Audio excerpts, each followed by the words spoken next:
Buenos días. Bienvenidos a esta cita.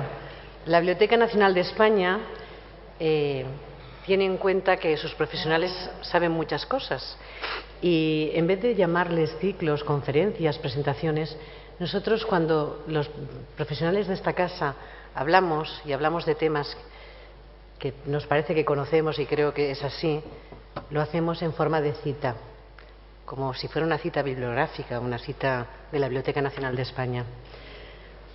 Cuando se desea reconstruir una trayectoria vital y profesional, es inevitable empezar por el lugar de nacimiento. Por ello, hoy debemos volver la vista a un sitio sencillo y discreto, pero al mismo tiempo escabroso y escondido: San Bartolomé de Pinares. Si se tiene interés en llegar hasta allí, en el último tramo deberán recorrerse numerosas curvas en estrechas carreteras que envuelven el recóndito sitio al que nos dirigimos.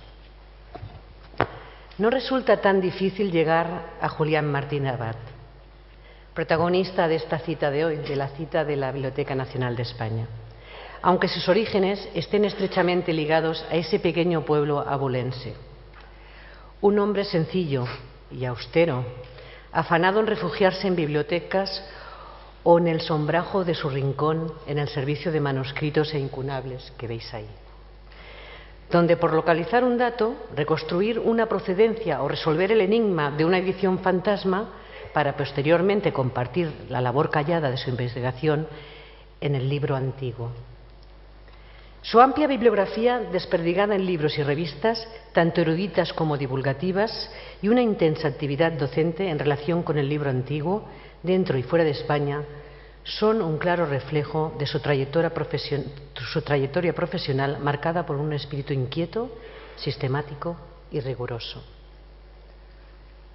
Le conocí personalmente, recién llegada yo a la Biblioteca Nacional de España, en noviembre del 2010, con ocasión de la presentación de su catálogo bibliográfico de la colección de incunables de la Biblioteca Nacional de España, cuya aportación, como saben ustedes, es fundamental en la investigación de la colección de incunables de esta biblioteca. Desde entonces, y aunque ese día tengo que confesarles que no daba crédito a mis oídos al escuchar su parlamento generoso y a la vez muy crítico con esta institución, se ha forjado entre nosotros una amistad en la que confluye lo personal y lo profesional, aderezada con las anécdotas y recuerdos de su largo paseo en el tiempo por esta institución.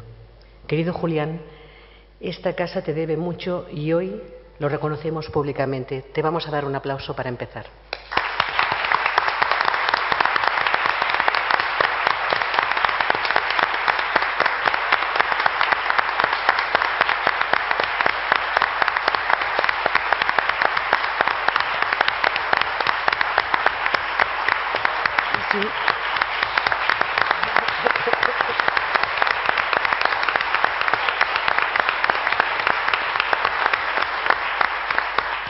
Y sin más, vamos a continuar. Tus compañeros, tus amigos, tus colegas, todos quieren decirte algunas cosas que creo que te van a gustar. Y luego tú, si quieres, pues las criticas, como tú sabes hacer. Muchas gracias.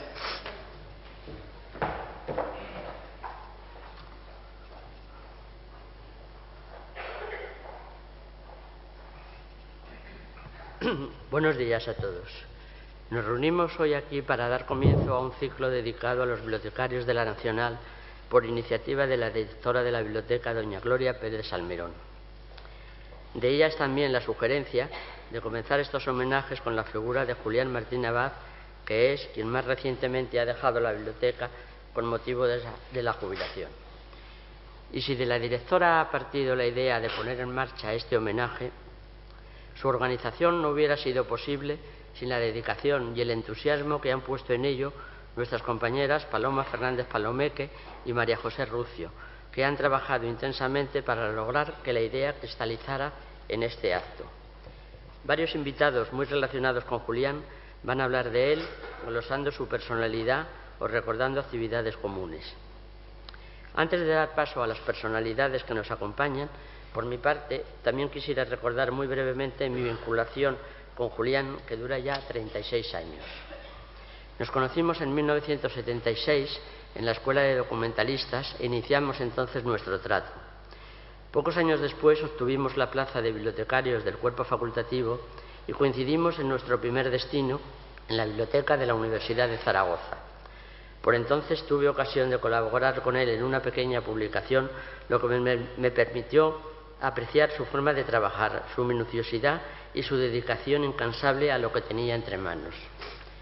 Volvimos a reencontrarnos poco después en la Biblioteca Nacional, donde hemos desarrollado nuestra actividad hasta ahora, cada uno en su puesto, pero siempre con una relación muy estrecha. Durante estos años he considerado a Julián compañero, consejero y maestro, pero sobre todo amigo. Nos veíamos prácticamente todos los días, hemos hablado absolutamente de todo y hemos visto cómo evolucionaba la Biblioteca Nacional. Él se acaba de jubilar y dentro de unos meses lo haré yo, con lo que se cerrará un ciclo que ha sido, si hacemos balance, muy apasionante y casi siempre muy gratificante. No obstante, nuestra amistad perdurará y aunque nos veamos con menos frecuencia, seguiremos tan unidos como hasta ahora. En estos momentos solo me queda desear a Julián lo mejor en su nueva etapa, en la que estoy seguro seguirá trabajando con la misma intensidad que siempre. Y ya, sin más preámbulo, dejo paso a nuestros invitados. En primer lugar, tiene la palabra don Víctor Infantes, catedrático de Literatura de la Universidad Complutense. Gracias, Juan. Buenos días a todos y gracias grandes a la Biblioteca Nacional de España y especialmente a María José y Paloma, o Paloma y María José, por la iniciativa de este homenaje, a quien de verdad se lo merece por muchas cosas que vamos a ver hoy. Siento desilusionarles porque no voy a hablarles de bibliografía y menos aún de incunabulología, que la palabrita se las trae. Por una sencilla razón. Llevo tratando de ella con Julián Martín Abad desde hace mucho tiempo y no querrán que desvele parte de esta intimidad. Pero además por tratar, entiendan por favor, reseñas, emilios, cartas, llamadas, consultas y demás etcéteras eruditas y críticas a lo largo de los años, de muchos años ya. La última, precisamente aquí, en la presentación de la colección de cromos incunables de esta biblioteca. Si siguiera por este camino, acabaría disertando sobre la emisión de cualquiera de esos novillos impresos, que es lo que de verdad le gusta al incunabulista que homenajeamos hoy. Eso sí, comenzando siempre con una de sus frases favoritas. No, no, señor. A cambio, voy a rememorar... sí, obtiene ventaja obvia sobre interlocutor al decir esta frase. A cambio, voy a rememorar levemente su etapa incunable, porque todo incunabulista que se precie de serlo debe tenerla. Y quien esté pensando en un viaje iniciático a Moguntiacum, entiéndase Maguncia, se equivoca de portada a colofón. Porque el periplo de Julián comienza en Santos Bartolomeum Pinus, entiéndase San Bartolomé de Pinares, provincia de Ávila. Para Ávila, lo siento, no hay etimología latina, pues es un palabra de disputado origen púnico hebreo vasco. Se detiene en Burgos, ahora sí, entiendan, por favor, Burgos, y disculpen los latinajos, pero es que esta especie de eruditos a los que hoy homenajeamos son muy dados a la antigua lengua de los romanos y usan de ella para epatar siempre al neófito desprevenido. Por tanto, titularé esta breve crónica inicial como la etapa incunable de un incunabulista o el poeta que descubrió el birlí y se convirtió en bibliógrafo. Diríamos, parodiando a trechos a don Miguel de Cervantes, este que veis aquí de rostro sereno, de cabello oscuro, frente lisa y desembarazada, de alegres ojos y de nariz recta, aunque bien proporcionada, las barbas recortadas que no a 20 años que fueron de humo, los bigotes leves, la boca pequeña, los dientes ocultos, cuerpo entre dos extremos, ni grande ni pequeño, la color viva, antes blanca que morena, poco cargado de espaldas y no muy ligero de pies. Este, digo que es el rostro del autor de la imprenta en Alcalá de Henares y Posincunables Ibéricos, entre otras muchas obras de inmortal memoria. Llámase Julián Martín Abad. Sus primeros pasos escriturarios públicos quisieron hacer buena la famosa sentencia de quien esté libre de soneto, que tire el primer endecasílabo. Y en su primera juventud libró su carrera impresa inaugurando una colección de poesía de la editorial Artesa. El retrato se encuentra en la solapa de la cubierta delantera a modo de identidad física del autor. Aquí está. No voy a reproducir el lomo de tan interesante librillo, porque nos demuestra cuán lejos estaba el incipiente incunabulista de los rigurosos menesteres bibliográficos que luego ocuparían sus días y sus noches. En él podemos ver y leer que el autor se llama de nombre Tomo y de apellido Dos Puntos, y la obra se llama Artesa número 1. Les prometo que no conozco lomo igual y merece ser considerado un incunable del género. Por demás, es un octavo marquilla actual, es decir, un octavo regular de tamaño, compuesto de 6 cuadernillos, 5 de 16 páginas y 1 de 8, sin signaturas y sin el más mínimo dato de identificación editorial. O sea, una edición sine notis de esas que tanto le gustan a Julián Martín Abad y le hacen levantar las cejas al unísono ante el reto de su adscripción bibliográfica. Pero no se preocupen, estamos en la Biblioteca Nacional y la Biblioteca Nacional de España ha hecho parte de los deberes. Y aquí tienen algunos datos catalográficos, aunque falta, si se dan cuenta, sin lugar, pero Burgos, sin impresor, pero imprenta quizá Aldecoa, quizá imprenta Monte Carmelo, eso sí, editado por Artesa y en la colección de poesía número 1, sin año, pero deducido quizá del depósito legal o de la solapa de la contracubierta, en donde se dice que este libro está concluido en marzo de 1971. Da, eso sí, la localización. Biblioteca Nacional de España, Barrios Caja, 10879/15. Aunque el ejemplar que yo manejo, este ejemplar, tiene una anotación manuscrita, en este caso del autor. Y no piensen, no está dedicado a mí, no le conocía entonces a Julián Martín, y tampoco sé las razones por las que no quería usar su segundo apellido. Requeriría tal vez otra nota de esas a las que es tan aficionado en la descripción del ejemplar. Aunque he estado esperando hasta este día para que me lo refirme al terminar el acto. Espero, Julián, que manteniendo la dedicatoria. Y así el ejemplar tendrá una doble marca de pertenencia personal, porque su anterior propietario parece que no tuvo muchos reparos en desprenderse de él. Un amigo menos, Julián.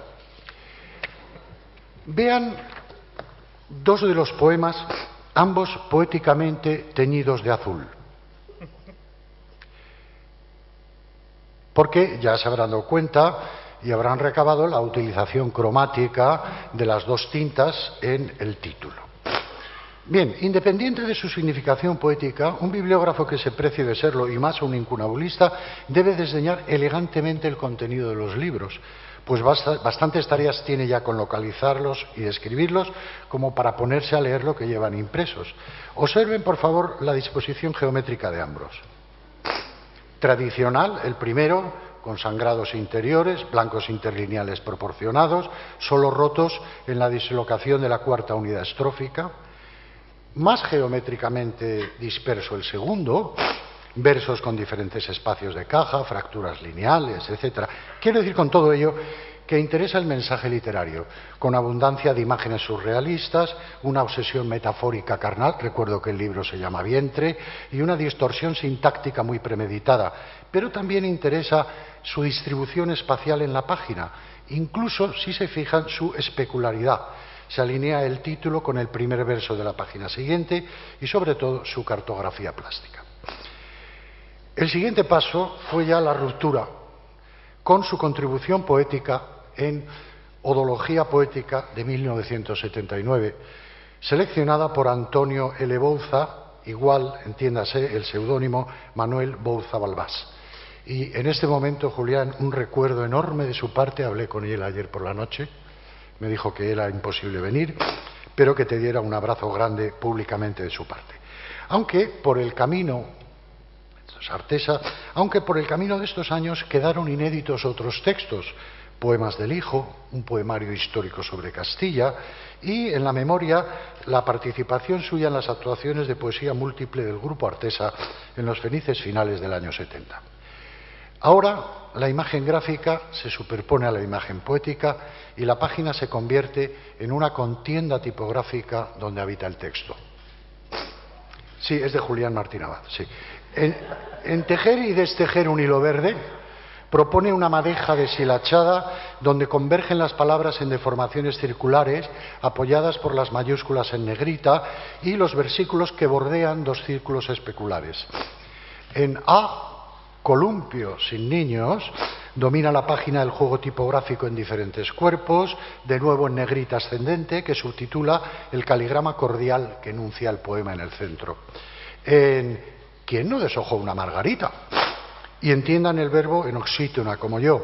Propone una tipografía de máquina de escribir, de moda, muy de moda en aquellos años finales de los 70, que se combina de nuevo con el círculo y la recta en una tipografía distinta y logra una macla que parece reproducir un campo roturado por la escritura con una gran expresividad ortotipográfica. Por último, en un poema titulado metapoéticamente Amor, solo es amor mi canto, cita de Fernando de Herrera, recuerden que es licenciado en Filología Hispánica, no es casual que cierre su participación poética en Odología retomando a la amorosidad expresiva de Vientre desnudamente azul. Fusiona ya abiertamente la imagen sobre la imagen, el texto sobre el texto, con un ejercicio de fonetismo expresivo donde vuelve a navegar dislocadamente la tipografía en negrita, no sobre la blancura anterior de la página virgen, sino sobre la opacidad velada de la representación icónica, la puerta, el pentagrama, el rostro femenino, etc., diseminando la palabra en letrismo poético. Que yo sepa, por estos años, final de los 70, descubrió el birlí, aunque creo que no se lo dijo a nadie. Abandonó la poesía y se pasó a las filas de la bibliografía. Rama, tipo bibliografía primero y falange incunable después. Pero también a la vez, amén de otros muchos compartimentos, de los impresos y manuscritos antiguos. Y llegamos al birlí y termino. Sobre el término, la Academia Dixit.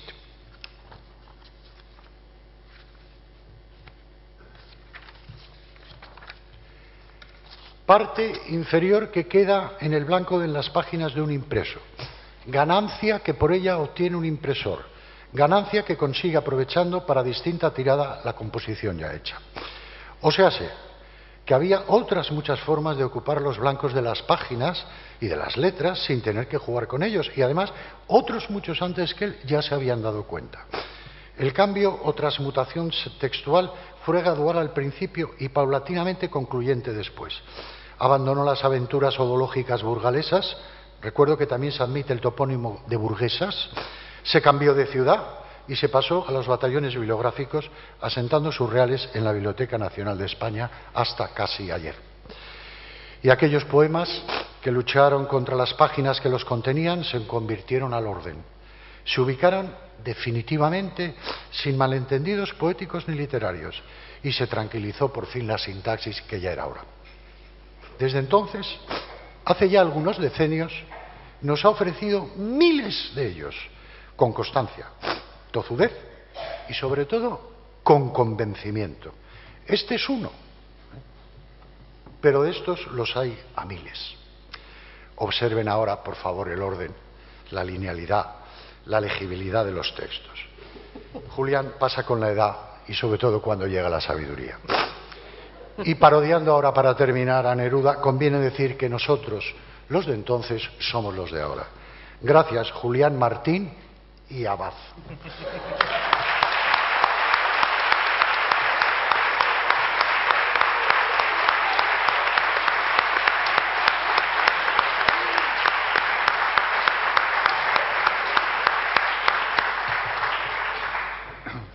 Muchas gracias. A continuación tiene la palabra don John Juaristi, que fue director de esta casa y es actualmente director general de universidades de la Comunidad de Madrid. Muchas gracias. Enlazando con el final de la intervención de Víctor, voy a hacer una pequeña observación poética también. Ávila no es un nombre vasco ni ibérico, pero me recordaba un poema de Unamuno que comienza precisamente por la palabra Ávila, Ávila y Zamarramala, pues a continuación, y termina diciendo son nombres de pura cepa, del tuétano intraducible de nuestra lengua española. Bueno, el tuétano intraducible de nuestra lengua española es un tuétano intraducible, pero produce, digamos, sensaciones distintas en los que oímos o leemos palabras del tuétano. A mí el nombre de Julián Martín Abad al principio, con su ritmo yámbico y agresivo, pues me producía una sensación amenazante cuando llegué a la Biblioteca Nacional, que iba precedida por una advertencia de nuestro común amigo Paco Mendoza, aquí presente, que me dijo, bueno, en la Biblioteca Nacional está Julián Martín Abad. Dije, bueno, con este nombre, pues, Julián Martín Abad, que es muy amigo mío, aunque supongo que tú y él no seréis amigos. Bien, con esta fama terrible de la que llegado precedido Julián, me encontré con él, yo creo, por primera vez en la primera reunión de la CAMEFA en marzo del año 2000, que yo llegué a la biblioteca. Y efectivamente me pareció, digamos, un personaje hosco, huraño, y que hacía bastante honor, digamos, a las advertencias que me había hecho Paco en su momento y a lo del tuétano intraducible que yo había entendido, digamos, a través del ritmo yámbico, no vasco exactamente, pero sí del tuétano intraducible de la lengua española. Bueno, 10 meses después me fui de la Biblioteca Nacional, con gran dolor por mi parte. Creo que fueron los 10 años más, perdón, 10 meses más felices que de mi vida, por lo menos de mis desempeños administrativos. Y fui brutalmente expulsado, digamos, de la Biblioteca Nacional. Se me promocionó en teoría hacia arriba, se me dio una patada hacia la Dirección General del Instituto Cervantes. Pero en fin, no lo pasé nunca como en la Biblioteca Nacional, que es un viejo galeón varado en el Paseo de Recoletos, magnífico, y de aquí me pasé a dirigir, pues eso, una flota de barcos piratas perdidos por los bajíos del mundo, donde todos los días tenía un disgusto. Esos 10 meses en la biblioteca fueron absolutamente apacibles y fecundos, y a ello contribuyó fundamentalmente Julián Martín Abad, mi amistad con Julián. Contra todos los pronósticos de Paco Mendoza, pues nos hicimos amigos muy pronto. Yo lo que tengo que decir es que de lo que sé del libro antiguo español, lo que sé de incunabulística, digamos, incunabulología, pues lo aprendí de Julián, y lo aprendí fundamentalmente en las reuniones de la CAMEFA. Hombre, yo sabía que un libro es algo distinto que de una onza de chocolate cuando llegué a la Biblioteca Nacional. No es que fuera, digamos, un profano absoluto en la cuestión. Julián y Lorenzo intentaron colarme una vez una pequeña broma. Me pasaron un texto acerca de un incunable americano que habría sido impreso en la carabela de la Santa María, digamos, y que en fin había salido a subasta en Filadelfia, creo que en aquellos momentos, y me sugirieron que la biblioteca tendría que optar a la compra de ese incunable. Hombre, no los eché a patadas del despacho, ni mucho menos, pero dije que a tomar el pelo a otra parte. Y que bueno, en fin, que había estudiado mis 5 años de filología y literatura, y algo se me había quedado, muy poco, pero bueno, es algo, en fin. Julián fue un maestro inigualable en ese sentido. Digamos, las reuniones de la CAMEFA se convertían en lecciones magistrales, y cada propuesta de compra o de opción de compra de un libro que iba precedida por la descripción, digamos, morosa y por la valoración del libro, eran para mí, digamos, unas lecciones impagables. No se las he pagado todavía, ni se las pienso pagar, pero en fin, o sea, pero creo que equivalían a lo que podía ser, digamos, un magnífico máster acerca de bibliografía y tipo bibliografía, en fin, es decir, aprendí mucho. Desde luego me olvidé de la gran parte de ello después, pero algo se me ha quedado, y creo que fue un privilegio, vamos, no merecido por mí, desde luego, digamos, la posibilidad de contar, digamos, con la proximidad, la amistad y con el magisterio de Julián mientras estuve en la Biblioteca Nacional. Me fui de la Biblioteca Nacional llorando, y esto lo recordarán, digamos, algunos de los que estuvieron presentes en mi despedida. Y la verdad es que fue un desgarro terrible, pero he seguido siempre, digamos, vinculado a la biblioteca a través fundamentalmente de la amistad con Julián, y con otros muchos también, pero fundamentalmente con Julián. Yo quiero decir que de la Biblioteca Nacional me llevé, digamos, una amistad profunda e imperecedera, además, con Julián. Nos vemos a menudo, me sigue echando broncas de vez en cuando, porque bueno, pues las cosas son así, y Julián efectivamente comienza pues con un no señor, en todo, como bien ha dicho Víctor. Y lo que no sé es lo que va a hacer Julián ahora, digamos, jubilado de la Biblioteca Nacional, porque la Biblioteca Nacional ha sido la vida de Julián. Yo creo que la biblioteca es de la nación española, pero fundamentalmente de Julián Martín Abad. Espero que siga también, digamos, arraigado, digamos, en la biblioteca, y cuando ni él ni yo ni ustedes estemos ya en la tierra, que según el calendario maya va a ser a partir del día 21 de este mes, desapareceremos todos, pero permanecerá la Biblioteca Nacional y seguirá, digamos, por los pasillos de la Biblioteca Nacional el espíritu de Julián Martín Abad. Eso no me cabe la menor duda. Muchas gracias.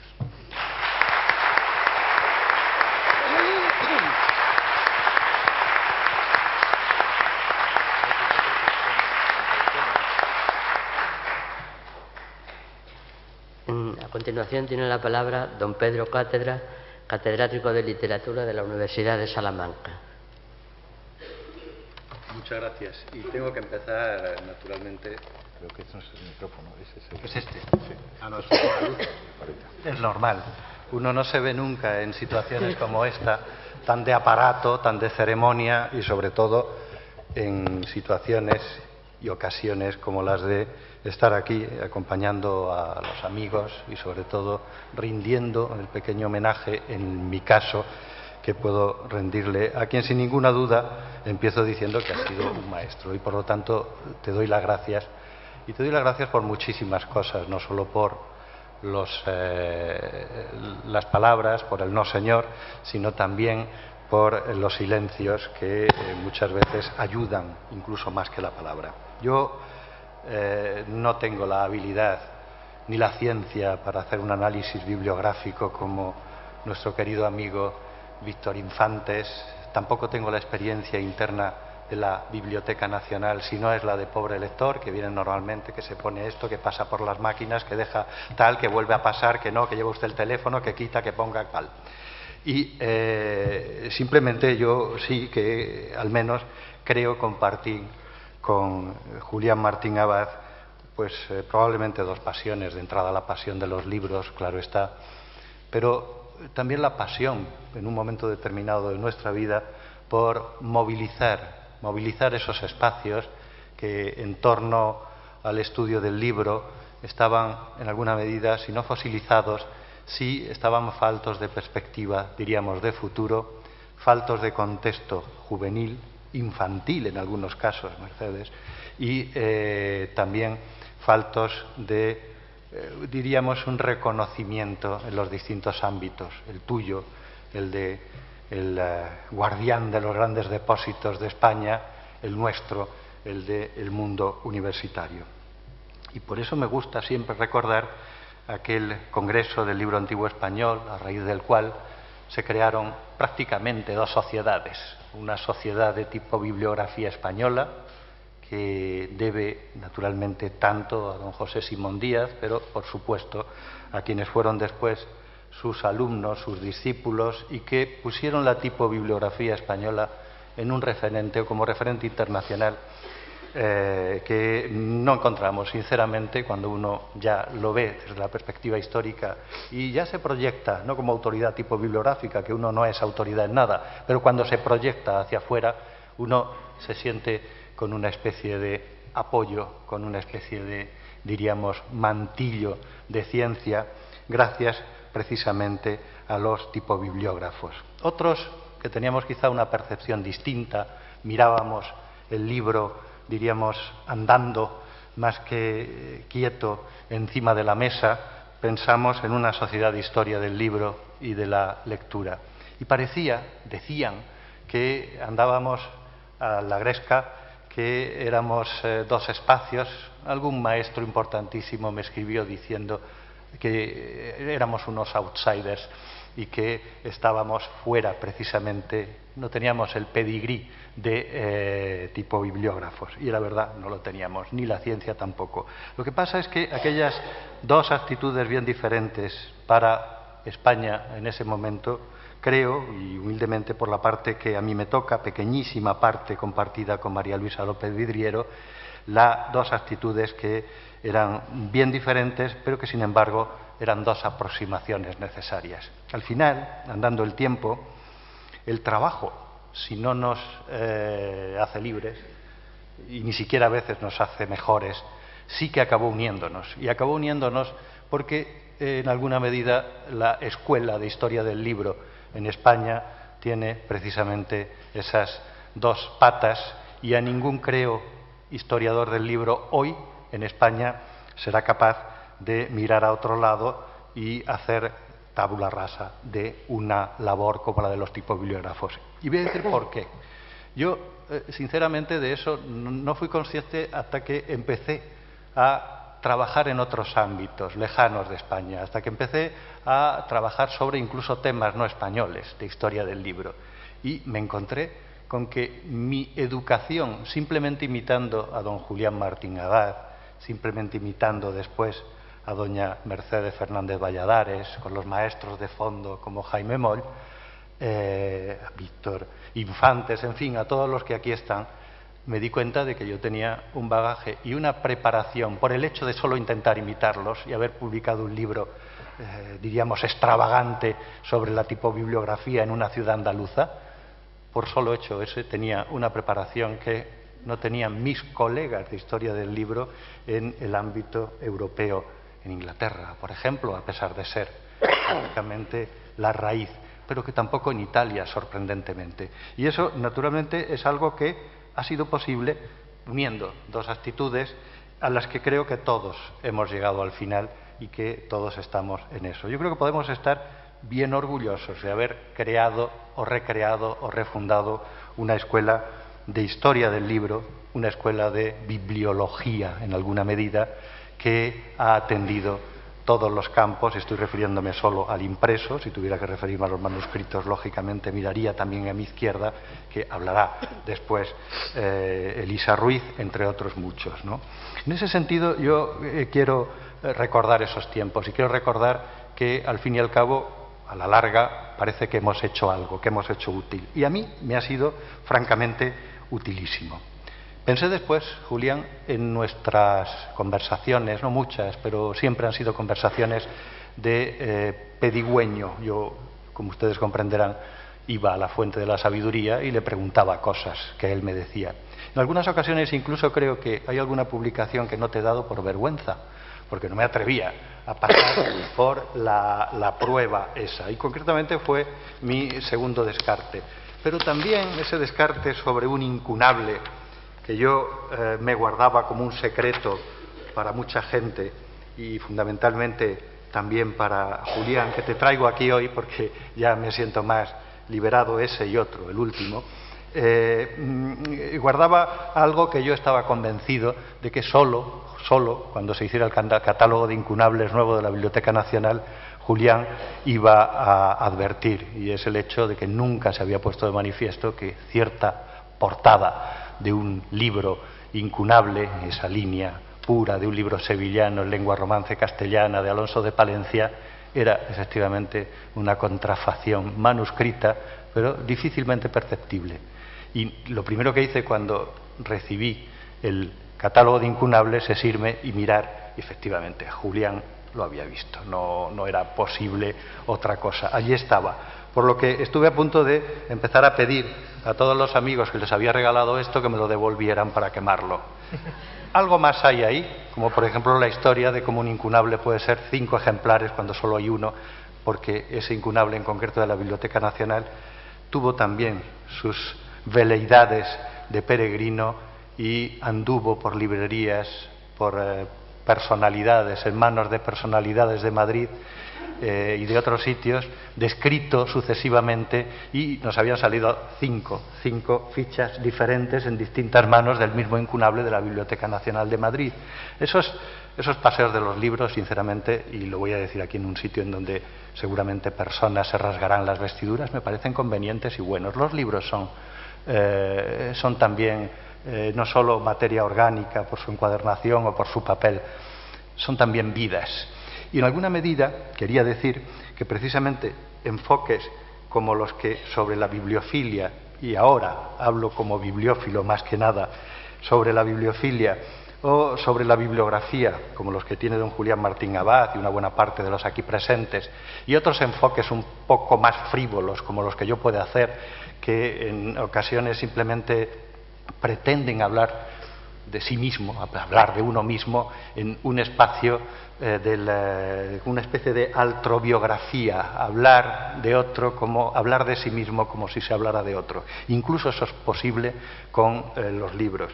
Y en alguna medida cada uno de los textos que yo he escrito relacionados con incunables estaba hablando, sin decirlo, de Julián, y estaba hablando también de mí al mismo tiempo. He buscado, y no por narcisismo, sino todo lo contrario, cuántas referencias hay en mis trabajos a la obra de Julián Martín Abad. Hay 126 referencias directas y más de 200 indirectas. A mí me gustan mucho las referencias indirectas, no para criticar, sino sencillamente para reconocer y en última instancia para que reconozca quien al final es el único destinatario del trabajo de uno, como en el caso de pesquisas sobre incunables con pedigrí, era el destinatario Julián Martín Abad, aunque él no lo sepa y no haya visto todavía este descarte. Esa autobiografía probablemente también la vamos a encontrar en la obra de don Julián Martín Abad. Víctor Infantes lo ha puesto de manifiesto con total claridad y ha planteado esa línea, y yo no creo que sea verdaderamente una especie de camino de perfección en que él ha andado desde ese incunable tan divertido, con ese lomo más divertido aún todavía, hasta el orden, porque sinceramente después de Julián Martín Abad ese orden nos está dando tantísimo trabajo, nos está obligando a tanto después, es decir, a dar un paso más allá de la tipobibliografía y enfrentarnos a una serie de problemas relacionados con el movimiento del libro. Yo, sinceramente, creo que, has dicho, John, hace un momento, que qué hará ahora Julián. Yo supongo que Julián continuará haciendo lo mismo. Aquí tenía tantas cosas que hacer y por medio mundo, viendo, describiendo con todo detalle todos los ejemplares de cada uno de los libros. Su experiencia en ese sentido, la experiencia de la tipobibliografía, a mí ahora ya me lleva en los últimos caminos que ando de la mano de Giambattista Bodoni, me lleva ya a establecer un ciclo de producción del libro en donde la personalidad del tipógrafo del antiguo régimen no solo empieza con en el caso mío, con la fundición de los tipos, la selección de los tipos, la impresión vigilada por él o incluso directamente por él, la composición previa por parte de él y de sus hermanos, sino que al final nuestro Bodoni llega al extremo de personalizar su trabajo en la selección del papel. Pero no la selección del papel para imprimir, sino la selección del papel en un alzado para hacer un ejemplar uniforme. Es decir, que los libros son mejores o peores, no en virtud, son emisiones, en cierto modo, estados diferentes, no en virtud de, diríamos, las diferencias de un proceso artesanal, sino de las diferencias de un proceso de selección. Los buenos ejemplares tienen el mismo papel, con la misma filigrana, la misma impresión, la misma estampación. Yo, cuando he explicado esto a mis colegas en el ámbito de Italia, me sorprendía la falta de cuidado con relación a ese tipo de cuestiones. Y en ese momento era cuando, como decía antes, yo me encontraba muy orgulloso de tener personas que me han obligado precisamente a tener ese cuidado. Y decíamos, Julián, ¿qué vas a hacer ahora? Yo espero que no te dediques a Giambattista Bodoni porque me habrás fastidiado. Pero creo que todavía, recuerdo una palabra tuya que me dijo en una ocasión que todos los libros acaban apareciendo, con esa especie de expresión dura, cuando hablábamos de algunos de los libros de tus estudios, ¿no? Todos los libros acaban apareciendo. Y es verdad, todos los libros acaban apareciendo. En algunas ocasiones es difícil lograrlos hacer salir, porque hay personas que son verdaderamente renuentes a mostrar no sus tesoros, sino esa especie de cosita que guardan para, mirándolas en solitario en muchas ocasiones, producir ese único posible y digno, legítimo placer solitario que es el del bibliófilo. Como ahora vas a tener ya más tiempo, como ya no tienes la responsabilidad en tus espaldas de la Biblioteca Nacional, de seguir encontrando, cambiando la perspectiva, cambiando la fecha, cambiando absolutamente todo lo que hay que cambiar, lo que no, claro está, será cuestión de pensar ya en otra cosa.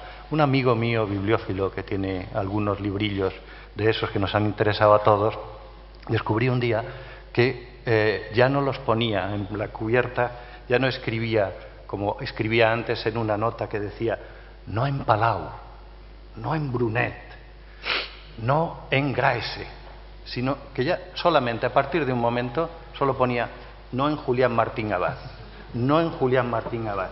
Es decir, el referente de Julián Martín Abad. Y casi este hombre se convierte en coleccionista de libros que Martín Abad ha descrito, ha individuado y nos ha mostrado que pertenecen a un ámbito, a una, diríamos, a una imprenta, en fin, todo lo que se deriva del trabajo del tipo bibliógrafo. Qué palabra más difícil, sinceramente, y en una situación como esta, además tan emotiva, en donde es tiempo de reconocer esos, diríamos, esas deudas, todavía un poco más difícil, ¿no?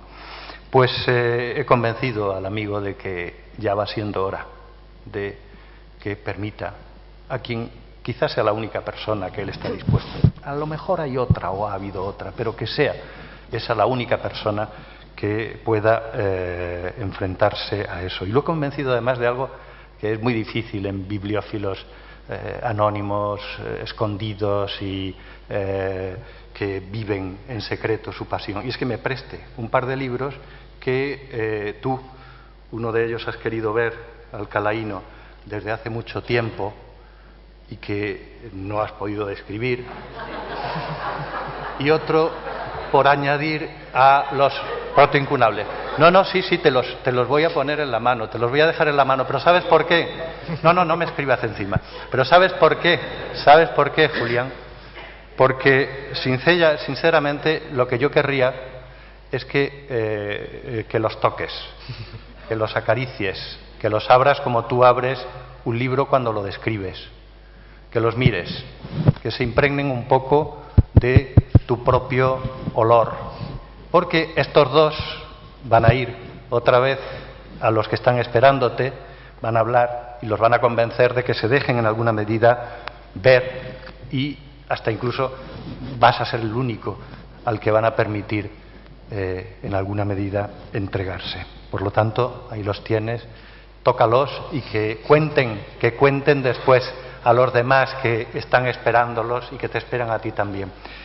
Gracias, Julián, gracias por tantísimos consejos, gracias por tantísima ciencia y, sobre todo, pues qué voy a decirte, gracias por, en algún momento, y en nombre de ese amigo bibliófilo, si te decidieras a examinar aquellos otros que están esperando y con las, diríamos, pastas, las cubiertas abiertas después de haber visto cómo los has tratado. Muchísimas gracias.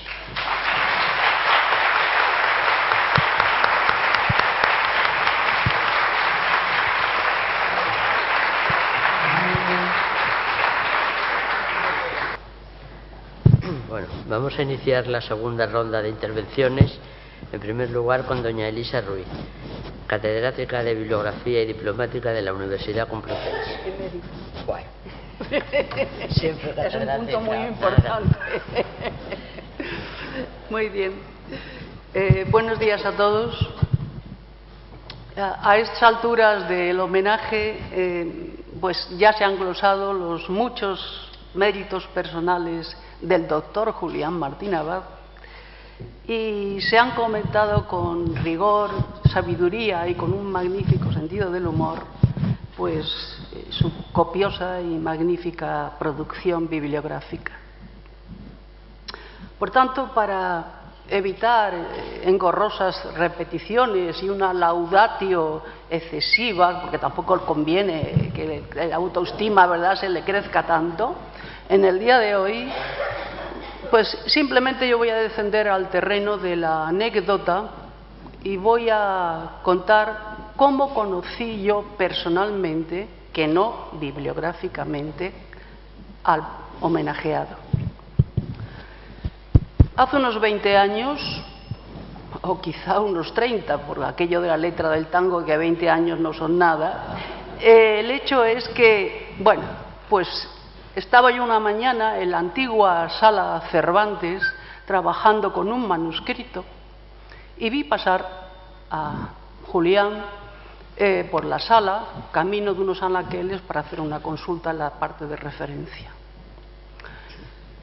Pues yo, a pesar de mi timidez congénita, me armé de valor, salí a su encuentro y le dije: señor Martín Abad, quiero manifestarle que me parece un despropósito que haya el manuscrito 22/24, vitrina 22/24, que tiene Itrionci de Petrarca, esté expuesto permanentemente y siempre abierto por la misma página en el Museo del Libro.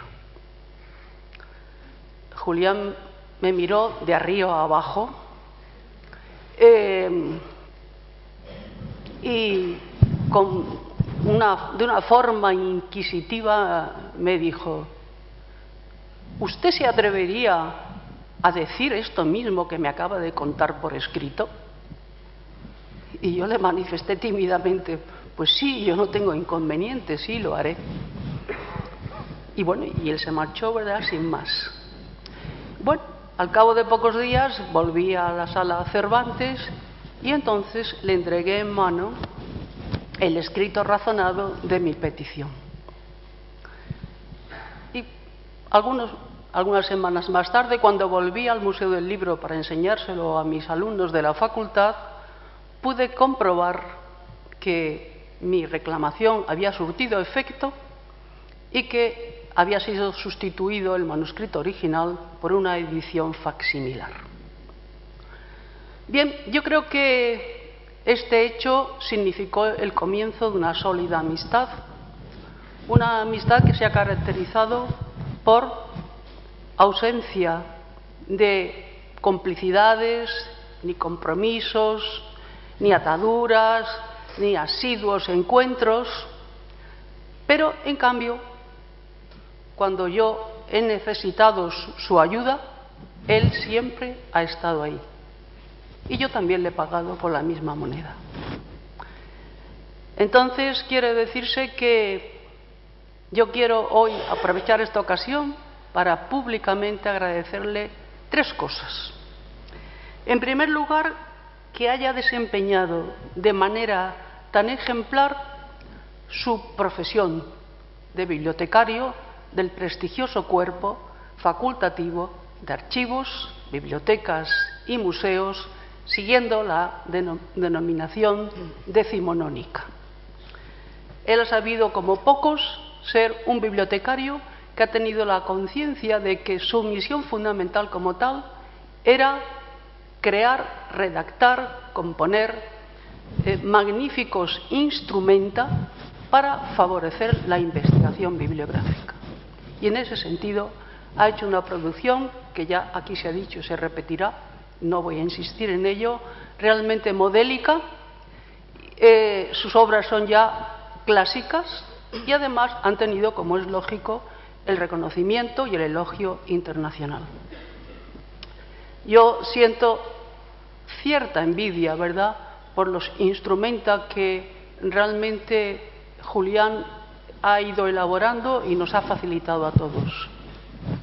Porque yo pertenezco pues a un terreno, a un campo limítrofe con el suyo.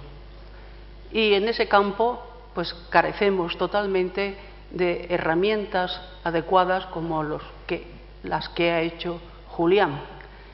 Quiero recordar aquí, ¿verdad?, que no tenemos, por ejemplo, pues un catálogo de manuscritos datados que sería tan imprescindible en el campo de la paleografía y en el campo de la codicología.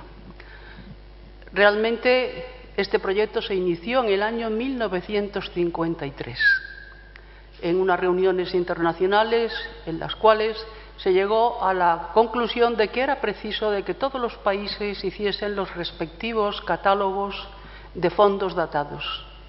España asistió, España se comprometió a hacerlo y el mes que viene hará 60 años de esta iniciativa. Prácticamente casi todos los países han cumplido con su objetivo o bien están a punto de terminar. Y en cambio, pues nosotros hay que decir que ni siquiera hemos publicado un pequeño folleto. Por esta razón, para mí resulta particularmente agradable el poder decir que en mi campo no, pero en el mundo de la incunabulística sí, y ahí tenemos una primera estrella. Porque yo sé el valor que tiene. Y cuando imprudentemente, que de vez en cuando yo salgo de mi propio terreno y penetro en el suyo, pues siempre encuentro la palabra adecuada, la explicación exacta, la definición rigurosa y actualizada, es decir, realmente un modelo de investigación. He dicho que quería agradecer públicamente 3 cosas. Esa sería la primera, en toda su personalidad y toda su obra. La segunda, bueno, pues yo quiero agradecerle también el que me haya dado tantas facilidades para que los que han sido mis doctorandos hayan podido hacer sus tesis gracias a las autorizaciones razonadas y generosas de Julián, que le han facilitado a estas personas el poder culminar sus investigaciones. Luego, en nombre de ellos, también te lo agradezco. Y tercera y última, es un agradecimiento por vía indirecta, porque te has convertido, Julián, en mi mejor agente de publicidad. Tus juicios sobre mi persona, expresados a terceros, me han abierto muchas puertas y por tanto pues te lo agradezco de corazón. En fin, Julián, ya no me quiero prolongar mucho porque ya el acto se va haciendo largo y aún quedan otros intervinientes. Simplemente quiero decirte que ahora que empiezas a pisar el umbral del reino de la jubilación, reino por el cual yo ya transito, te recomiendo que sigas el consejo manriqueño de que esta nueva etapa de tu vida sea realmente una yo lo diré, una ancianía bien gastada, una ancianía bien gastada. Entonces, para que esta ancianía bien gastada llegue a término, te pido que empieces a redactar unas memorias sobre la intrahistoria de esta casa. Yo sé que estas memorias serán imprescindibles para lo que es la historia de la Biblioteca Nacional y además serán sabrosas, gracias a tu temperamento epigramático, que sigue la estela del poeta Marcial y de su imitador Quevedo. En fin, para terminar, porque ya no quiero prolongarme más, voy a parafrasear unos breves versos muy conocidos, que rezan así.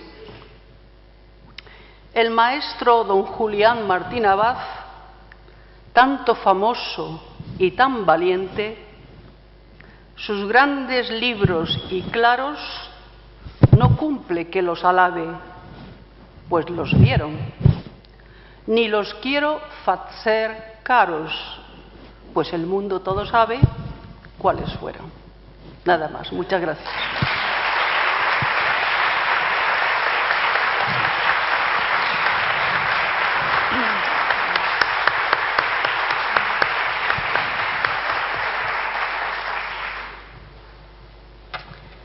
Tiene la palabra a continuación doña Mercedes Fernández Valladares, profesora titular de Bibliografía de la Universidad Complutense. Gracias. Ciertamente, participar en este homenaje a Julián Martín Abad es para mí un honor que agradezco a la Biblioteca Nacional y un privilegio que debo sumar a los muchos deparados por la entrañable amistad y el informal y generoso magisterio con el que me ha honrado, lo cual seguramente sea lo único que justifique mi presencia en esta mesa.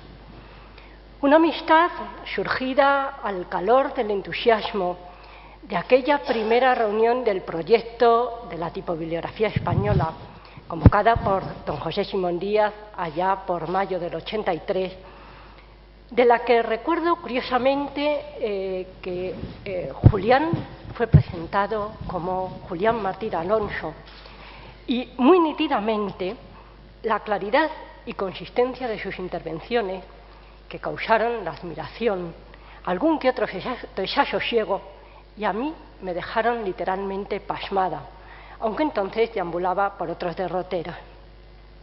Amistad y admiración que fueron creciendo a la par de los trabajos y los días, vale decir, de muchas historias tipobibliográficas, vividas y compartidas por la franqueza y confianza con la que me ha honrado a lo largo de su admirable trayectoria bibliotecaria e investigadora.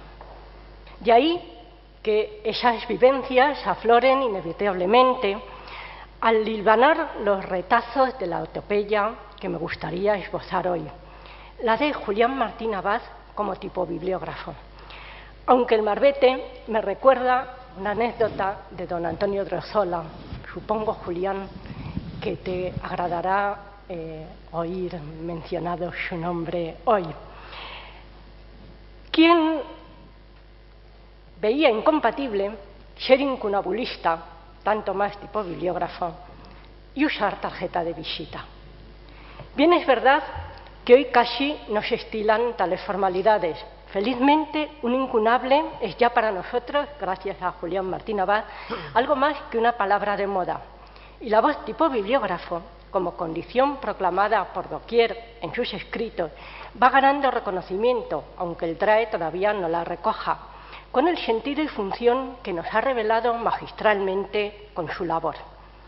Por eso, no habrá que desistir en el empeño de intentar colarla en el diccionario, por el resquicio que deja la definición de bibliógrafo para la persona que, siendo versada en libros y en especial antiguos, además de dedicarse a localizarlos, historiar sus vicisitudes y describirlos con el fin de facilitar su estudio a los interesados, se ocupa primordialmente de identificarlos, es decir, de desentrañar sus intríngulis y darnos su santo enseña, indispensable siempre, y más ya han llegado hoy arrumbados en el limbo anchuroso de los impresos indocumentados. De ahí que me haya decidido hablarles de su profesión como tipobibliógrafo, sin hacer de menos su condición de incunabulista, pero tengo para mí que si no es todo uno, muchas veces sí es casi lo mismo. Me amparo, en todo caso, en sus dos tipobibliografías de la imprenta en Alcalá de Henares en los siglos XVI y XVII y en las dos entregas de Posincunables Ibéricos, que junto con su catálogo bibliográfico de la colección de incunables de la Biblioteca Nacional de España constituyen hoy por hoy su obra magna. Y si ello pareciera poco, en casi 90 de los 2 centenares de publicaciones a que alcanza su producción, sin contar las de poesía, silenciada desde que se entregó a los quehaceres bibliográficos, aunque, curiosamente, el último de sus poemas publicados, del que tengo noticia, lleva un título que hoy se me antoja ciertamente simbólico: Taller. La primera de sus aportaciones tipobibliográficas data del año 1985, pero no se alarmen, no pretendo comentarlas una a una. Solo explicaré las que me parecen más al caso, aunque quizás no sean las más conocidas, para esbozar las líneas sobre las que ha alzado y construido, esa expresión muy de su gusto, sus repertorios monumentales y nunca mejor dicho. Para ello, bueno será empezar buscando los cimientos que anunciaba por entonces en un artículo sobre la tipobibliografía complutense, pasado, presente e inmediato futuro. En él puso manos a la obra, analizando las bibliografías precedentes, para conocer el pasado y su intrahistoria, para asumirlo y revisarlo, con miras a lograr una auténtica historia progresiva y no simplemente acumulativa, son sus palabras. Y desde ahí alzar los planos y planes de futuro, una recomendación que se hará recurrente y guiará todo su quehacer investigador y también bibliotecario. Así, dejará trazados desde entonces los itinerarios de la búsqueda bibliográfica como carta para mareante, todavía hoy imprescindible a pesar de repositorios, OPAC, bibliotecas virtuales y demás herramientas prometedoras de las humanidades digitales. Véase si no su consejo de acudir a los índices e inventarios manuscritos de bibliotecas particulares, crucial, como pude comprobar años después, para rastrear ediciones desconocidas o insuficientemente documentadas. Y es que en esa recomendación iba ya la semilla que, andando el tiempo y previo ensayo en otro artículo, dará lugar a sus manuscritos de interés bibliográfico de la Biblioteca Nacional de España, un catálogo especializado y crítico con 966 noticias comentadas una a una, impagables para usuarios e investigadores, no solo tipobibliógrafos, que permite señalar otro de los rasgos definitorios de su forma de entender la profesión. Julián descubre los senderos y los desbroza como investigador, regalándonos como bibliotecario perfectamente aguzadas y a punto las herramientas para transitarlos. Algo parecido encontraremos enseguida en otro artículo de 1988, con 22 noticias ya plenamente tipobibliográficas de raros impresos complutenses del siglo XVI en bibliotecas portuguesas, que nos lleva a mencionar su condición viajera, consustancial al tipobibliógrafo, intensamente asumida a partir de aquellos años. Ahí, en una nota a pie de página, con la relación actualizada de catálogos de bibliotecas portuguesas, descubrimos el esbozo de lo que pocos años después, con la experiencia atesorada en su repertorio alcalaíno y una sistematización inherente a las necesidades de los especialistas, nos regalará, junto con Juan Delgado, en uno de los más útiles instrumentos para el investigador, el repertorio bibliográfico de impresos del siglo XVI, españoles, portugueses e iberoamericanos, con su fórmula abreviada de referencia. Pero sin duda, el pilar que culmina la etapa de cimentación de su primer gran repertorio es una ponencia presentada en una ocasión que ya se ha aludido aquí y que no renuncio a recordar por su singular alcance. Ese primer coloquio internacional, el Libro Antiguo Español, celebrado en esta casa en diciembre de 1986 en homenaje a Norton. En esa ponencia, motivada por la necesidad de acotar más en pormenor la labor del tipobibliógrafo en el marco de la denominada nueva bibliografía, Esbozará el croquis de sus tareas y posibilidades, advirtiéndole de los riesgos y errores del oficio, desde la descripción desaprensiva de ejemplares incompletos hasta la fábrica de noticias espurias amalgamadas con cascotes. A la vez, afianzará las vigas maestras en que apoyar el andamiaje y allegar los materiales, que enumero para ir adelantando la memoria de calidades de su obra. El descubrimiento y descripción de nuevas ediciones, la construcción de noticias plenas a partir de ejemplares incompletos, la localización de nuevos ejemplares de ediciones previamente conocidas, la incorporación de ediciones tras identificar su fecha y lugar hasta ese momento ignotos, y la detección, depuración y expurgo de noticias imaginarias. Y todo ello hecho explícito entonces por primera vez y de manera absolutamente original, irá taraseado con elocuentes ejemplos, ese recurso martinabadesco por excelencia, ejercido con tintes casi pastorales por su empeño en reconducir descarríos bibliográficos. Recurso que desarrollará también en multitud de artículos posteriores, muy valiosos desde el punto de vista teórico y metodológico, además de pioneros en desentrañar enredijos de mil y un diablos y otras menudencias y desajustes de las más variopintas criaturas bibliográficas.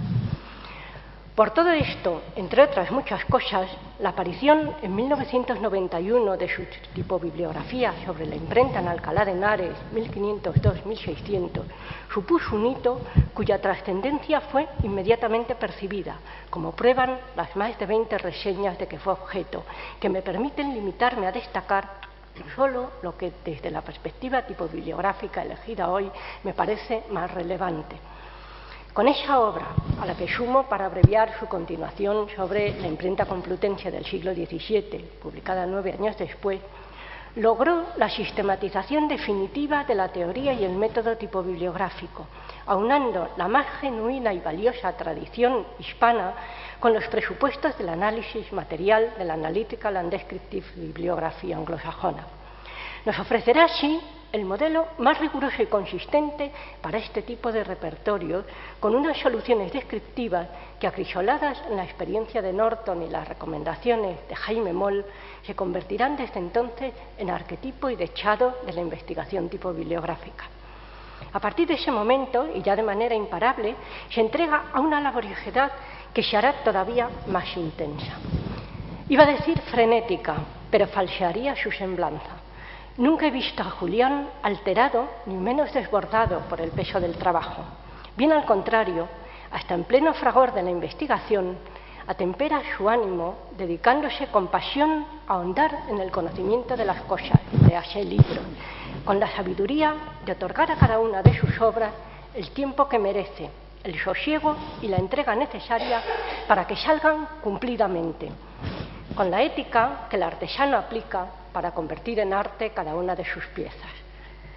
Para no demorarme mucho, solo señalaré las vertientes principales por las que discurre desde entonces su investigación tipobibliográfica, sorprendentemente fructífera, por ejemplo, en el descubrimiento de nuevas ediciones, como ponen de manifiesto las apostillas a muchos de sus títulos. Otro incunable desconocido, una edición de hecho ignota, una bula desconocida, más ediciones también fantasmas y nuevas noticias bibliográficas, algunas reconstruidas fragmento a fragmento a la manera odriozolana, o sus entregas periódicas de ediciones de talleres complutenses hasta ahora ignotas y de hallazgos de ediciones nunca descritas, que culminarán en las adendas a su imprenta en Alcalá de Henares. A la vez, alternará estos trabajos, en la apariencia a menudo, con la redacción de estudios de gran calado, como el dedicado a los incunables de las bibliotecas españolas, apuntes históricos y noticias bibliográficas sobre fondos y bibliófilos, o sus libros sobre los primeros tiempos de la imprenta en España, el impresor Estanislao Polono, o el detallado trabajo sobre la técnica tipográfica. Pero además, y no es la primera vez que lo señalo, los estudiosos españoles tenemos una deuda impagable con Julián por haber dedicado tanto tiempo y esfuerzo a una labor complementaria, pero clave para afianzar los fundamentos teóricos de la investigación bibliológica y tipobibliográfica. Me refiero a anotar, poner al día, revisar y divulgar actualizadas y enriquecidas las traducciones de monografías clásicas como las de Conrad Ebler, Colin Clare, James Lyell, Harry Carter, Oscar Jennings, editadas bellamente por Oyer y Ramos, o las de McKerrow, Bower y Hellner, acogidas en la espléndida colección Instrumenta Bibliológica de la editorial Arco Libros, creada y conducida también bajo su dirección. Y precisamente será una derivación de esta labor, aplicada al estudio fundamental de Norton sobre la imprenta en España del año 1966, el rescoldo que motive el segundo o tercer gran repertorio de Martín Abad, sus Posincunables ibéricos, una obra que él mismo ha definido como simplemente una relectura global de la imperfecta obra maestra de Norton, su Magno Descriptive Catalogue del año 1978. En efecto, concebida abiertamente como su complemento y actualización, Martín Abad afrontará la minuciosa revisión y adecuación a los usos y necesidades catalográficas actuales de cada una de sus noticias, haciendo explícita su tradición bibliográfica mediante una selección equilibrada de referencias previas, esencial para su control bibliográfico, y la recuperación exhaustiva de los ejemplares y de su historia de transmisión y uso. Pero junto a esta labor impagable, limpiará de noticias imaginarias el universo de los Posincunables ibéricos, poblado de díscolos seres fantasmales surgidos antes y después del catálogo nortoniano.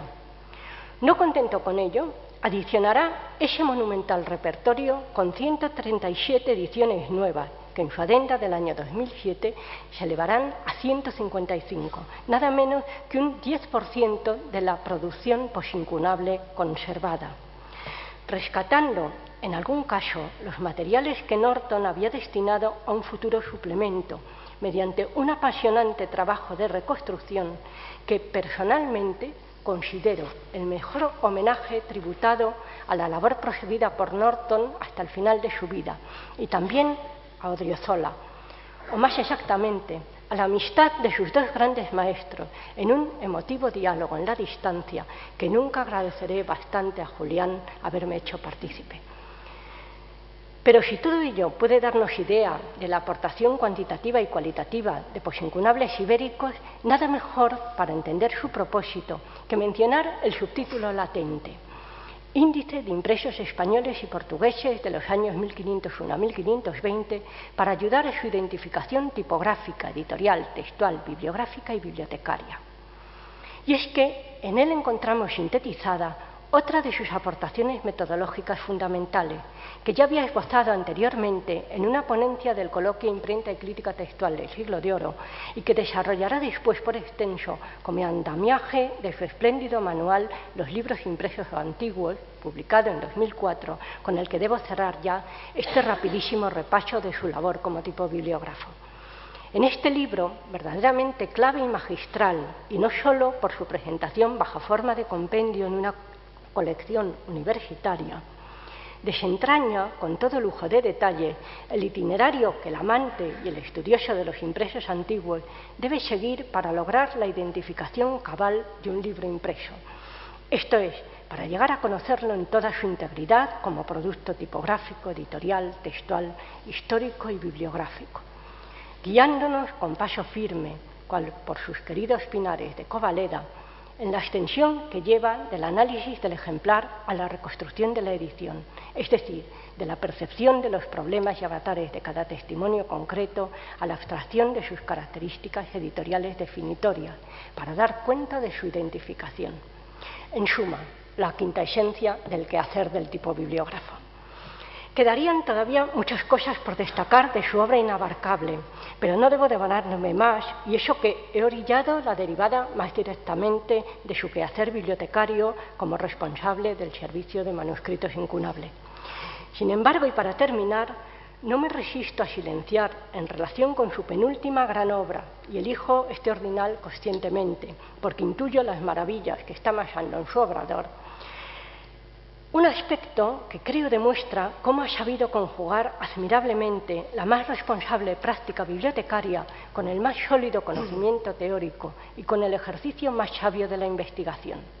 Un aspecto, además, que entronca directamente con la historia esbozada aquí, y justifica esa asociación que hacía al principio entre la condición de incunabulista y de tipobibliógrafo de Julián Martín Abad.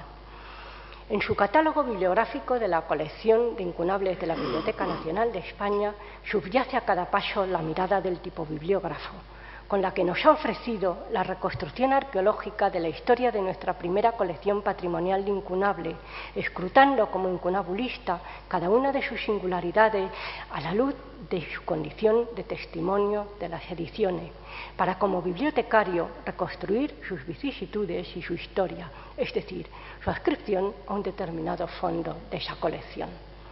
Por eso, con esta y con todas sus obras anteriores, creo que su labor ha trascendido mucho su misión profesional y las paredes de esta Biblioteca Nacional, para convertirse en referente de una nueva forma de entender y hacer bibliografía, que llena con creces los últimos 30 años de su historia en nuestro país. Gracias, Julián.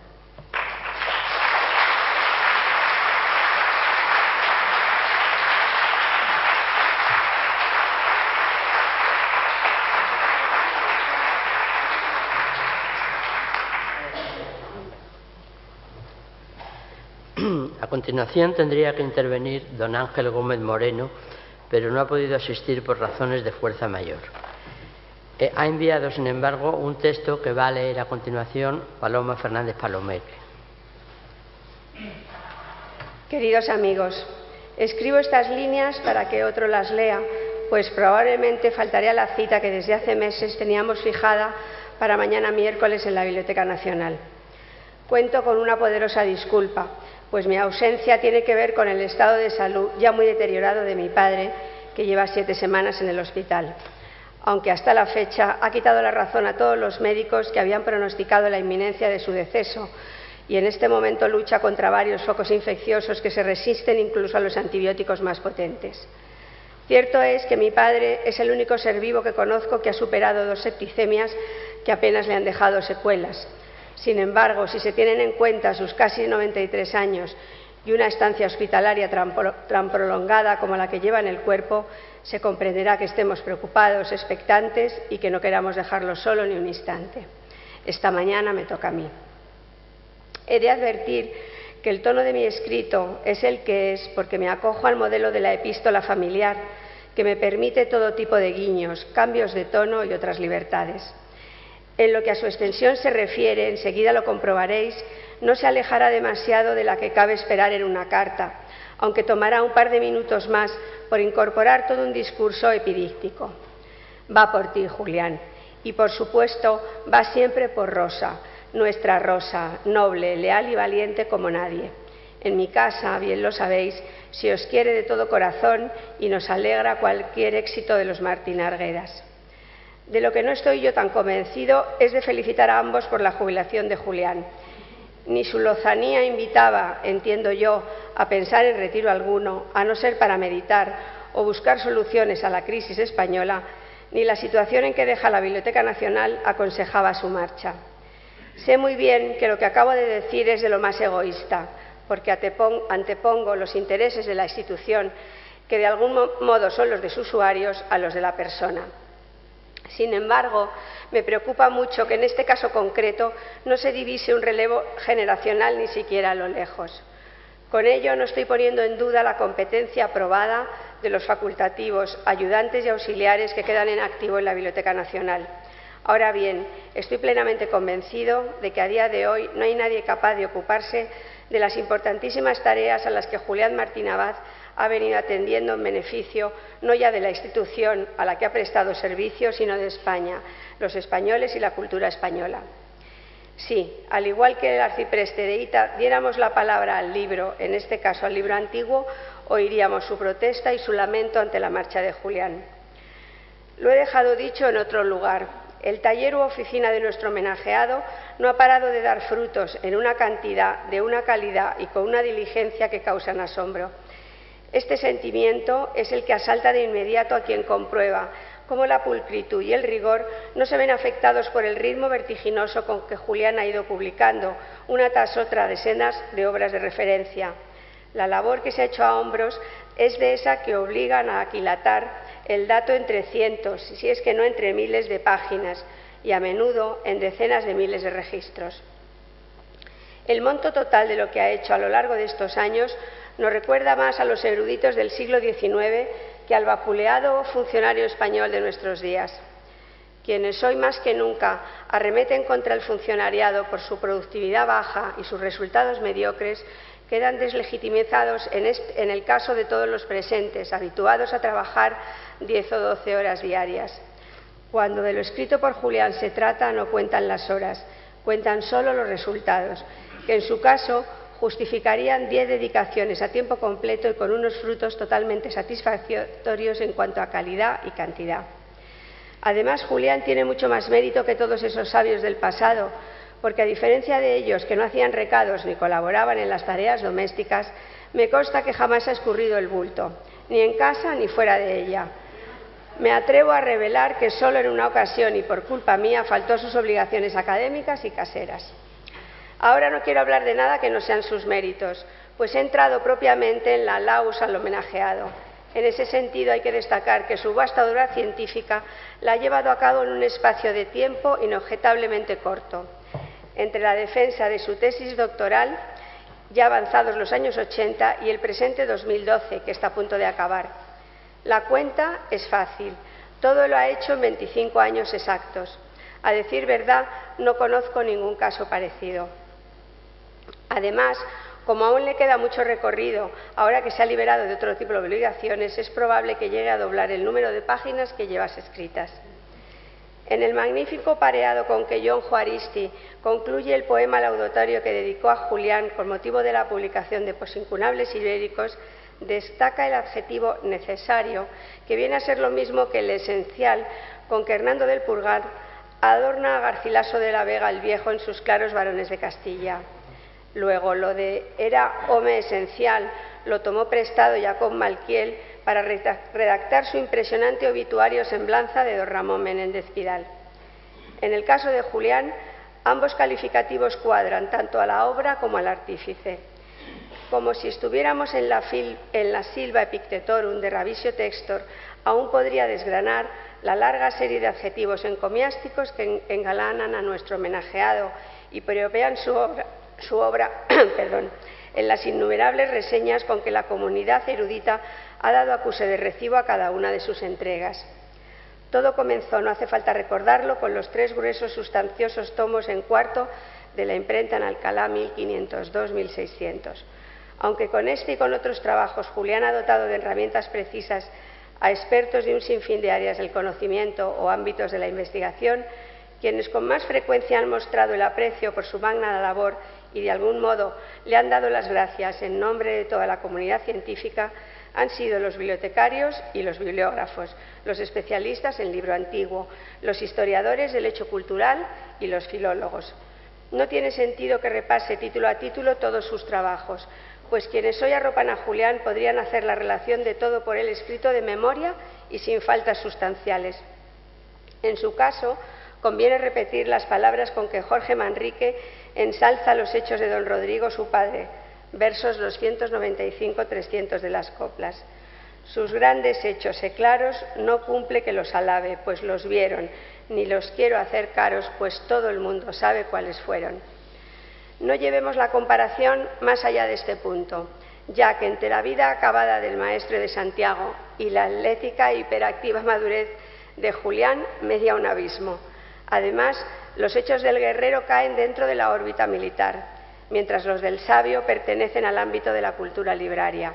Ahora bien, de verdadera proeza, y no solo de inteligencia, olfato y tino, hay que hablar cuando uno, como es su caso, sabe detectar las necesidades y las fallas, y a continuación se lanza a satisfacer las primeras y corregir o remediar las segundas. En ese sentido, si sus 2 estudios sobre la imprenta áurea vinieron a colmar lagunas, con otros taponó los orificios dejados por sus predecesores. El ejemplo más claro de este modo de proceder lo encontramos en su revisión minuciosa y certera de la labor de Norton. En otras ocasiones hubo de retomar las fichas para corregirlas y completarlas de la manera que más convenía. Ahí está el catálogo de incunables en bibliotecas españolas de Francisco García Cravioto. A menudo lo que ha hecho básicamente ha sido glosar y de este modo apuntalar obras clásicas del tipo de Introducción al estudio de los incunables de Hebler, y con ella tantas otras que todos tenemos en mente. En algunas de sus empresas, aunque ha partido prácticamente de cero, ha mostrado su aprecio por la labor de cuantos le precedieron. Así ha ocurrido, de hecho, al confeccionar el nuevo catálogo bibliográfico de la colección de incunables de la Biblioteca Nacional de España, a pesar de que Ortiz de Montalbán y García Rojo dejaron la mitad del trabajo por hacer.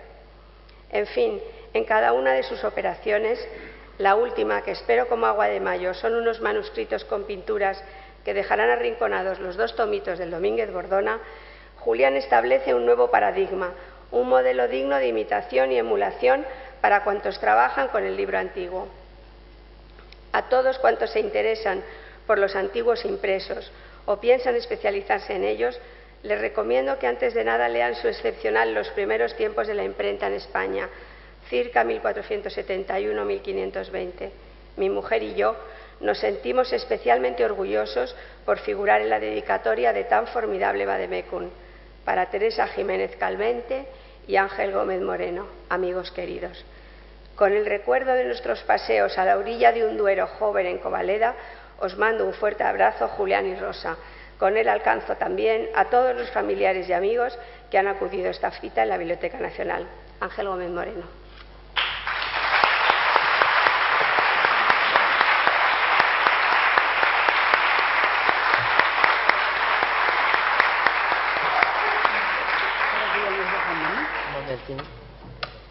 A continuación, y ya para terminar, tomará la palabra don Fernando Torra, subdirector técnico de la biblioteca, que dará por finalizado el acto, no sin antes dar a conocer la última parte de este homenaje a Julián. Buenos días. Para finalizar este acto de reconocimiento, más que de homenaje, porque tal vez la palabra homenaje tiene unas connotaciones de finalización de una carrera que esperamos no sea así. Y estamos convencidos, Julián, de que todavía tienes proyectos e ilusiones que seguirán engrosando tu bibliografía tan abundantemente glosada. A ti siempre te ha gustado mencionar que es imprescindible saber de dónde viene uno para saber a dónde quiere llegar. Y por eso decías que tú habías empezado a trabajar en la Biblioteca Nacional en 1711. Marcabas claramente tu rumbo. No sabemos cuáles son los objetivos que tienes fijados en tu hoja de ruta actual, pero esperamos que no esté muy alejada esa hoja de ruta de este edificio del Paseo de Recoletos, que ha sido y siempre será tu casa. Y después de escuchar voces de profesionales del libro, del humanismo, en el que se han oído palabras de amistad, de reconocimiento, la Biblioteca Nacional como institución, y no tanto como institución fría, sino la institución compuesta y formada por las almas, y permítaseme esta licencia, de todos los que trabajamos en ella, hemos sido testigos nosotros también del tesón, del rigor, y hemos recibido el fruto de los años de trabajo que le has dedicado a ella. Aportamos, también queremos aportar 3 regalos como finalización y como reconocimiento que decíamos. El primero es este. En breve, porque hasta ahora estaba mantenido muy en secreto, esto formará parte de la página web de la Biblioteca Nacional, inaugurando un rincón en esa página web en la que se dé cabida a los grandes profesionales de la institución que han sido, son y serán. Hemos considerado, la directora ha considerado que con quién mejor empezar este rincón que contigo.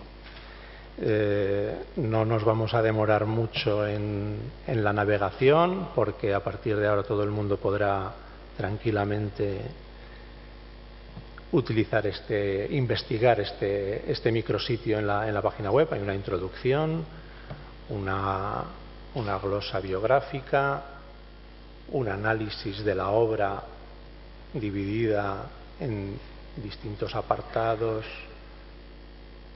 según las diversas temáticas casi infinitas que has tocado.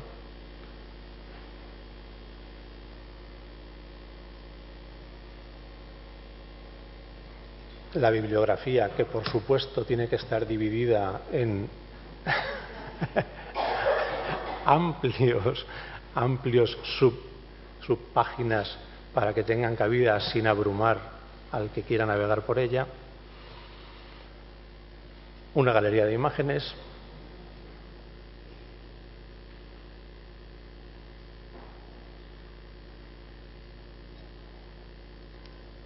Que a lo mejor no debía haber tocado, porque esto es una instalación provisional, y material audiovisual que también, bueno, un par de cortes de presentaciones y un vídeo, este sí que se ve, de la presentación del catálogo de los incunables.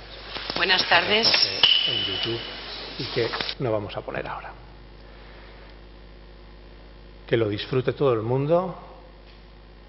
También se puede ver en PDF todo el contenido de este micrositio aquí en este enlace, y encantados de podértelo ofrecer. Para el segundo regalo me veo obligado a pecar de atrevimiento y pido clemencia porque no dejo de ser el mensajero. Aquí, clausurando este acto, nos hubiera gustado, nos hubiera encantado que hubiera estado nuestra querida directora técnica Rosario López de Prado.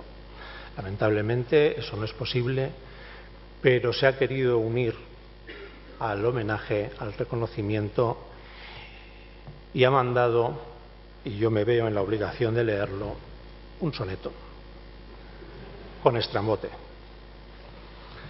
que se titula El incunabulista casi inocente.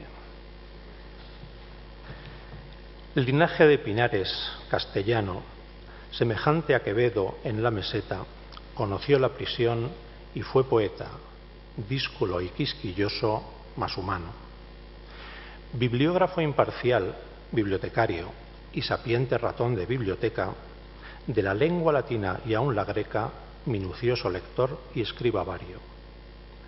Modesto en el vestir, de aires frailunos, dilecto profesor de cabal mano, magíster de los otros y los unos, de complutum al páramo soriano, lumbrera en incunables y rarunos, y no diré el vocablo gongoriano, mas sí declaro, sin ningún desgano, que hizo verdad la historia de la imprenta, pues la historia es verdad cuando se cuenta.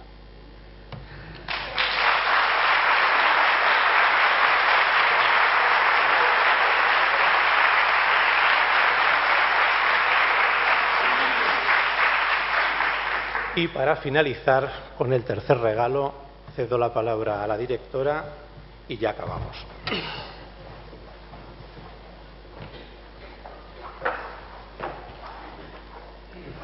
Querido Julián, hoy es 12 del 2012. Se acaba nuestro tricentenario. Mira qué casualidad. Esta tarde vamos a tener el patronato y mañana es 13 de diciembre, el día de Santa Lucía, y se cumple un año que sus majestades los reyes vinieron a dar el pistoletazo de salida de este tricentenario. Y entre muchos de los acontecimientos y actividades que se han hecho, exposiciones y otras muchas cosas, y tuvimos el gusto de encargar un grabado. Cargamos un grabado porque la biblioteca, además de incunables, manuscritos y libros, tiene una larga tradición de dibujos, grabados y otros muchos materiales, como bien sabes.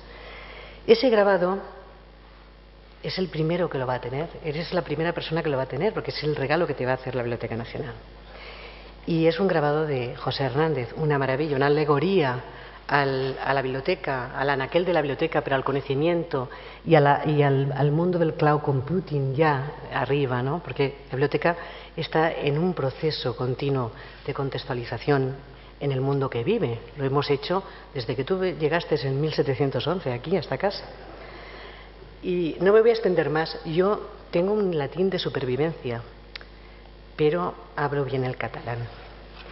El catalán es la lengua de mis hijos y el castellano es la lengua de mis padres, oriundos de Cieza, de Murcia. Para este tricentenario también encargamos a Joan Margarit un poema. Ese poema que vamos a entregar con la carpeta, del grabado. Y voy a empezar leyéndolo, es muy cortito, en la lengua de mis padres, que es la castellana. Y la voy a acabar leyendo en la lengua de mis hijos, que es el catalán, que lo domino bastante mejor que el latín. Vida y poesía. Todo quizá sucede afuera. Quizá el interior es un desangelado cuarto de máquinas. Quizás amar sea lavar los platos o bien planchar una camisa limpia. Y el resto sea silencio, duras ráfagas de brusquedad que vienen como el viento. Quizás amar sucede solo afuera, porque nuestro interior es muy difícil. Solo alguna luz roja en las tinieblas, pero aquí es donde empiezan los poemas. Vida i poesia. Potser tot passa fora, potser dins és un desangelat quarto de màquines. Potser estimar és rentar els plats o bé planxar una camisa neta. I la resta és silenci, dures ràfegues de brusquetat que venen com el vent. Potser estimar no passa res més que a fora, perquè dins és difícil. Només hi ha unes quantes llums roges a la fosca. Però aquí és on comencen els poemes. Muchas gracias, Julián.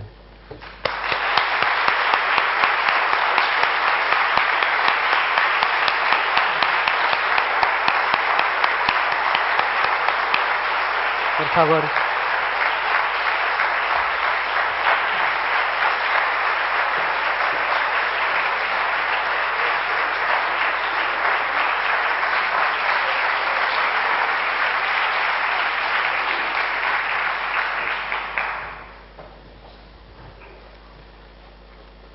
Yo no tenía que hablar, me habían advertido, pero digo, como tendré que decir algo porque pues me he apuntado para que no se me olviden ninguna de las cosas que quería decir. Yo creo que solo existe una palabra que con brevedad y suficiencia se basta y se sobra a sí misma para este momento. Gracias. Gracias de todo corazón, en primer lugar, a la Biblioteca Nacional de España, a la que siempre taché de institución epimeteica, es decir, olvidadiza, y que con este encuentro de hoy me deja por mentiroso. Es fruto, sin duda, de unas nuevas personas, después de unos penúltimos tiempos difíciles en los que algunos nos dejamos la piel en el empeño de continuidad, y a las que quiero expresamente mostrar mi reconocimiento y mi gratitud. A Gloria Pérez Almerón, nuestra directora, y a Rosario López de Prado, nuestra directora técnica. Gracias a Elisa, a Mercedes, a John, a Pedro, a Ángel y a Víctor por sus palabras de hoy, por su amistad y por sus libros que siempre tengo cerca de mi taller complutense. Permitidme un recuerdo agradecido a una mínima e imprescindible relación de algunos de mis maestros: don Justo García Morales, don José Simón Díaz, Paco Aguilar Piñal, Gregorio de Andrés, Antonio Odriozola, irrepetible, Denis Rose, Gerard Bartienen, Amalia Sarriá, Luis García Ejarque, Jaime Moll y Paco García Cravioto. Y también a dos editores inconmensurables, Lidio Nieto y Julio Ollero. Sé que este acto de reconocimiento a mi trayectoria profesional ha sido posible gracias a María José Rucio, a Paloma Fernández y a Juan Delgado Casado. Vuestra fidelísima amistad de muchos años es para mí un tesoro. Gracias a todos por vuestra cálida presencia. Para quienes continuéis en el servicio de manuscritos e incunables, Adelaida, Elena, María José y Vicky, pues Paloma agota ya sus últimos días de servicio activo. Defended y enriqueced vuestra vocación de bibliotecarias, de manuscritos y de incunables, pues la institución os necesita, aunque a veces parezca insensible. Os habla la voz de la experiencia. Permitidme un último agradecimiento en este homenaje en forma de dedicatoria, naturalmente para Rosa.